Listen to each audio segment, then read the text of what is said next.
Benjamin, živjo. Za nami je prvi reprezentančni premor oziroma ligaški premor. Kako si ga ti izkoristil, kako ste ga izkoristili, je prišel ob pravem času? Pa definitivno mislim, da je prišel v pravem času, da smo se s fanti še bolj uigrali. Vemo, da smo v bistvu dobili trenerja sred sezone, tako da nam je prav prišel ta vikend prost, da se uigramo in da pač dorečemo še neke stvari v igri. Pred nami je sosedski derbi, tokrat v vlogi gostov.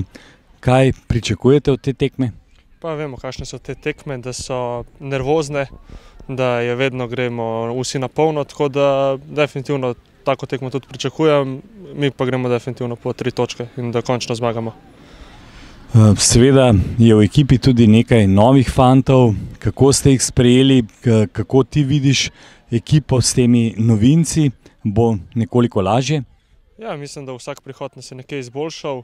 Mi mislim, da smo jih lepo sprejeli. Definitivno smo rabili nekaj časa, da se igramo, lik zato nam je prav prišel tudi ta reprezentančni premor, tako da mislim, da smo zdaj naredili stopničko višji. Hvala lepa in srečno! Hvala!